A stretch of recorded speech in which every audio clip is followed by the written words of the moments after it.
time has come for the harvest.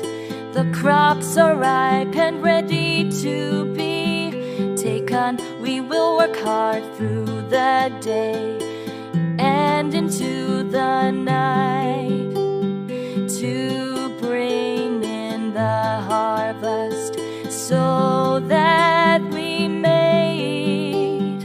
We will gather the wheat and the corn and store them away for the winter.